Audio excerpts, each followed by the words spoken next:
Okay, here's a concept, something I've been kind of kicking around in my head a bit, that, how do I want to say this? Okay, GOP especially, people on the right, one second.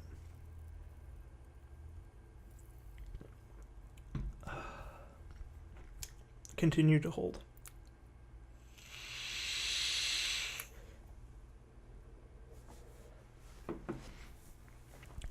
Alright, for the most part, people on the right, actually, I think exclusively, I don't think I've ever heard a Democrat say it, but a big thing, like a talking point or a catchphrase for right-wingers, is the whole, that whole phrase, like, oh, we're going to run the government, we need to run government like a business. We need to run the government like a business. We gotta run government like a business. And of course, on the left, they always counter with, but the very valid argument that the government's not a business. It isn't. It's not. Like, the goals of a business and the goals of government are not the same. They don't fit together. They are different pieces of different puzzles. Like, it's not a thing. But when I was thinking about it, in addition to that, one of the more recent people that has mentioned this concept is Jared Kushner, the really creepy sumbitch that's like Trump's son-in-law. Yeah, it's his son-in-law. I'll tell you too, the guy kind of weirds me out. He's got like this kind of look about him, like this sort of vibe, like I don't know, like he tortures people in his basement or something, kind of thing, Kind of reminded me of, what was it? Is it Psycho? No, that was a different movie. American Psycho? I think it was. Was it American Psycho? Hang on, let me stand by.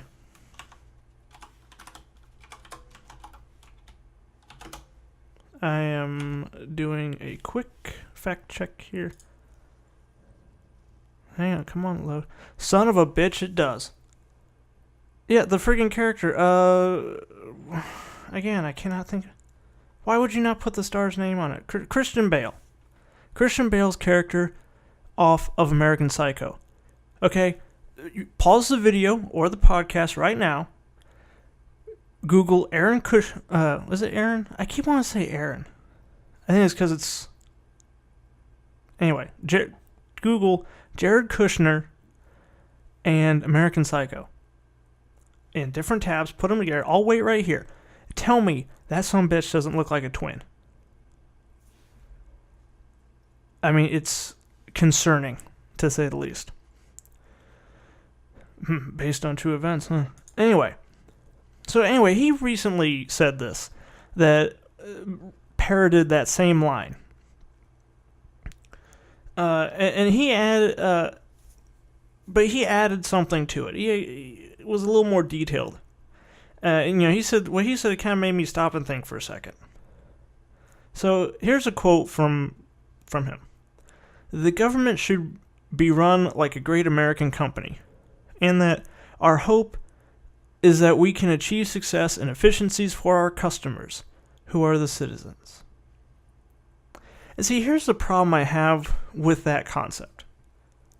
Like, okay, well, the citizens of America are our customers, and we need to serve our customers.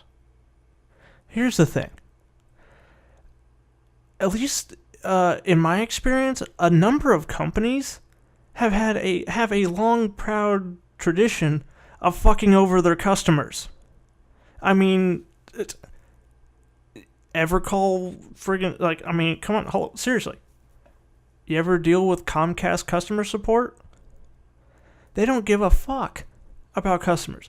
And that's the thing, too. I mean, granted, some smaller businesses, little mom and pop kind of thing, small business kind of deal. I kind of, when I say businesses or I say companies, I'm talking like publicly traded kind of corporations. the big time. The smaller kind of privately owned companies, a lot of times, granted, they can still be assholes, no doubt about it. But there's more of a chance that they might be genuinely trying to provide a good service or product for their customers. But usually when you get up to a higher level, that bigger corporation or business, that's the basic concept is that, they want, they want to provide the cheapest product or service, for the highest possible price that a poor schmuck will pay for it. All right, and that's how they treat their customers. Cheapest product, highest price. Fuck you very much. Come back again and see us. And an interesting way that he put that, because to me it actually kind of really fits. Because government's running like a business. It's providing as little as it possibly can to its customers, the citizens in his analogy, while charging them as much as they possibly can. So, I'm like, okay, well, that is another nail in the coffin of that tired bullshit argument. But then I stopped to think about it. And you know what? I think I can make this analogy work. Now, bear with me. Okay. So if this is sort of the way that they like to phrase it, what they actually mean is, treat the citizens like our customers, and it's like the standard. That's like the standard answer to me too. Side note, that sounds like a fucking corporate brochure. You know what I'm talking about, right? Like you go to any business, you go to any corporate website, and this shit is just smeared all over the place. Like, we care about providing top grade customer satisfaction and service through synergy and collaborative circle jerking or something. I don't know. But that's always it. It's some kind of like really bland, real PC, real, like, we don't want to actually mention anything specific, but it's awesome, just trust us. That kind of, what I'm talking about. I said, go pick up a corporate brochure or go to any company's like corporate website, and it'll be all over the place. But anyway, digging back down into this, I feel that you could actually run the country like a business. Now, here's my little twist on this, though. One thing, cut out this crap about the citizens being customers. Because, one, I feel that analogy is not very accurate. And also, two, like I said, business-customer relations, not necessarily a good thing for the customer. So, let's reword it a bit. The government can be run like a business. However, the citizens are not customers. They're investors. Which I feel, to me, it makes more sense. Because, like investors, because like an investor, we pay into the system.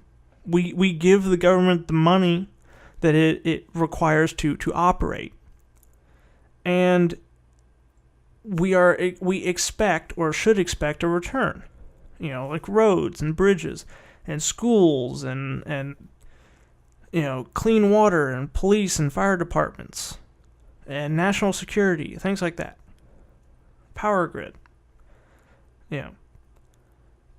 Also, too, as far as where we are in this relationship with the government, a company's absolute highest priority is to ensure that those investors that have given them their money get a good return on that investment. And I believe in some ways, it's actually required by law. They have a fiduciary responsibility to provide the maximum return on investment to shareholders and to investors. And I feel that is, if you think of it like that, then yes, you could run the government like a business. But in which case, myself, personally, as an investor in the company that we call the U.S. government, I am not very happy with the return I'm getting. And considering that, I am an investor, my money helps this entity operate, that it is in their best interest to provide me with that return. I don't want my investment going to build bombs and fighters and getting more people killed. I want my investment to go to healthcare, to go to helping to build new roads and new bridges, helping to pay for college, and getting student debt under control. That's where I want my investment going. And that is something, too, where I feel the whole "we are investors, not customers" slant on this makes sense. Is that like investors, too, if we are unhappy, we can affect change in leadership of the company. And that is another thing, too. Like the head of a company, especially if it's like that, so it's big, publicly traded, it's got a board of executive board, things like that. Those executives can and are replaced if they're not running the company the way that it should be run. So again, I feel that this is a one time I do agree with the Republicans, but only half agree. That yes, government can be run as a business, but we are the investors. And if we do not see, and that's something they need to remember and never forget, we are the investors in this company. All right? And if we don't like where it's going, if we're not getting a good return on our investment, we will change things.